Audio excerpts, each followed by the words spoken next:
Europe 1 Soir Week-end. 19h, 21h, Pascal de la Tour du Pin. Il est 19h16 sur Europe 1. Patrick Stefanini, bonsoir. Bonsoir madame.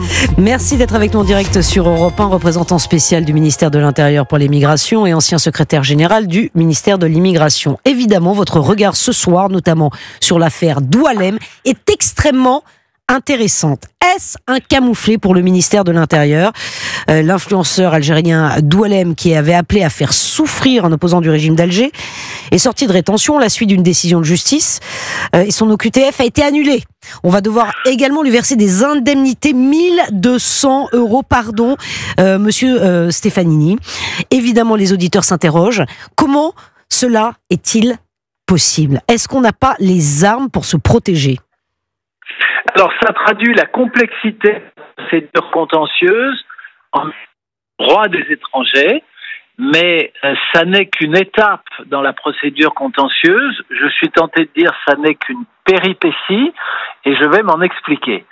Cet influenceur qui est entré en France de manière illégale, qui avait fait l'objet il y a de nombreuses années d'une interdiction judiciaire définitive du territoire, et qui est revenu sur le territoire français où il a été condamné à de nombreuses reprises. Cet influenceur a donc fait l'objet, au début du mois de janvier, d'un arrêté d'expulsion en urgence absolue, pris par le ministre de l'Intérieur. Une première décision de justice a annulé le recours à la procédure de l'expulsion en urgence absolue, mais le juge a pris le soin de dire que les faits commis par l'intéressé justifiaient son expulsion, autorisant ainsi le ministre de l'Intérieur à poursuivre la procédure selon le droit le droit de la procédure d'expulsion normale. Oui. Ça veut dire que d'ici la fin du mois de février, une commission d'expulsion dans le département où il a sa résidence, le préfet recueillera l'avis de cette commission d'expulsion et ensuite le ministre, cet avis est purement consultatif, et ensuite le ministre pourra reprendre une décision d'expulsion. Et je pense donc que d'ici la fin du mois de février ou le début du mois de mars, cet individu qui a menacé des personnes des opposants au régime d'Alger, oui, bien sûr. Oui, des opposants au régime algérien, qui a donc, ce faisant, commis un trouble à l'ordre public et qui, de surcroît, a tenté d'importer sur notre territoire des débats politiques intérieurs à l'Algérie, ce qu'aucun étranger n'a le droit de faire en France. Donc je pense que d'ici la fin du mois ou le début du mois de mars, le ministre de l'Intérieur pourra signer un nouvel arrêté d'expulsion. Mais Patrick Stefanini, pardon, excusez-moi de vous couper, quand même, quand on voit ça, quand les Français voient effectivement que cette personne, son OQTF est donc annulé pour l'instant et qu'on va lui donner 1200 €, parce que vous savez, Patrick Stefanini, les Français ils ne voient que ça. Hein. Vous vous rendez compte le sentiment d'impuissance que ça renvoie? On se pose des questions, c'est-à-dire que notre propre justice n'est pas capable de nous protéger. Mais madame, c'est ce qu'a dit le ministre de l'Intérieur hier soir dans une grande émission de télévision. Le ministre de l'Intérieur a dit qu'il prenait l'ensemble de nos concitoyens à témoin de ce dossier, que nous avions accumulé en France depuis une trentaine d'années un système de droit à la fois national et européen qui rend extrêmement complexe les éloignements du territoire.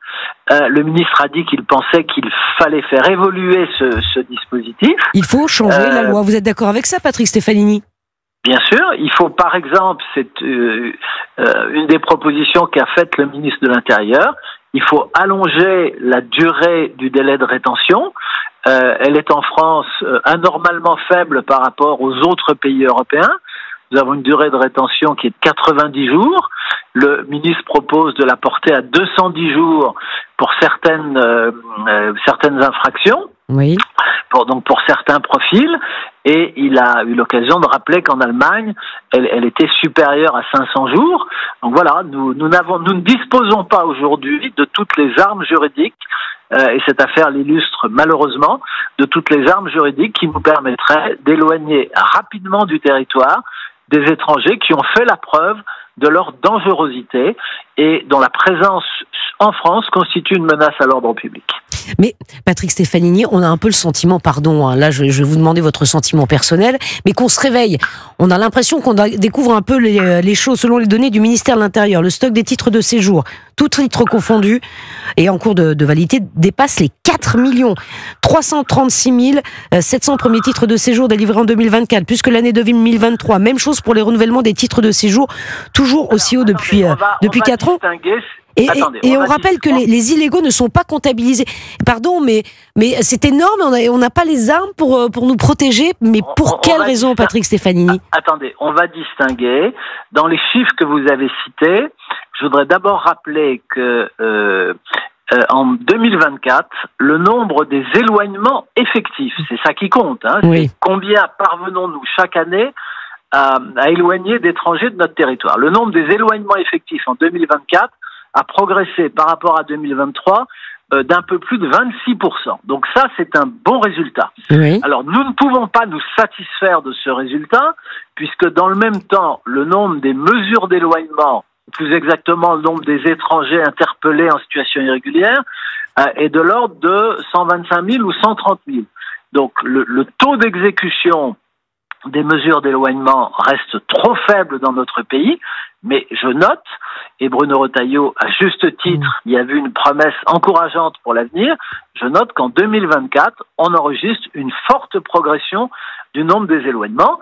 Nous allons, le Bruno Retailleau au ministère de l'Intérieur va continuer à faire tous ses efforts, à mobiliser l'ensemble des services, de manière à ce qu'en 2025, nous obtenions de meilleurs résultats. Et je voudrais appeler l'attention de vos auditeurs sur le fait que, et ça vous n'avez pas pu le voir dans la publication des statistiques il y a 2 jours, mais sur le fait qu'au cours des 3 derniers mois de l'année 2024, il y a toute une série de données statistiques qui évoluent dans le bon sens. Le rythme de délivrance des titres de séjour a diminué au cours des 3 derniers mois de l'année 2024. De quel ordre, Patrick Stefanini ? Le nombre des éloignements effectifs a progressé au cours du dernier trimestre 2024. Oui, mais on n'a pas de données. Ça a baissé de quoi ? 1%, 15%, 30% ? Alors, non, ça a baissé. Alors d'abord, on a une donnée qui porte sur l'ensemble de l'année 2024 et qui a été rendue publique, c'est la baisse de 10% du nombre des régularisations.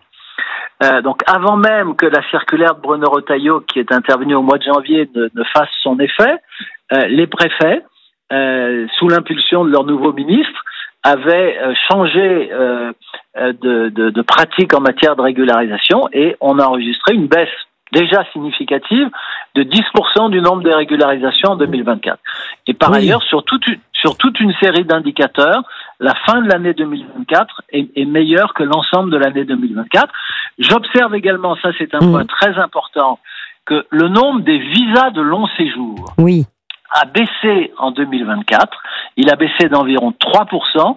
Et comme vous le savez, pour obtenir un titre de séjour, il faut en France, dans une préfecture, il faut au préalable avoir obtenu un visa de long séjour dans un consulat. D'accord. Donc le fait que le nombre des visas délivrés a baissé en 2024 signifie que nous devrions enregistrer, pour la première fois depuis très longtemps, une baisse du nombre des titres de séjour en 2025. Merci infiniment. En tout cas, c'était très précis. Patrick Stefanini, représentant spécial du ministère de l'Intérieur pour l'immigration et ancien secrétaire général du ministère de l'immigration. Merci d'avoir été en direct avec nous sur Europe 1 ce soir. Il est 19h25.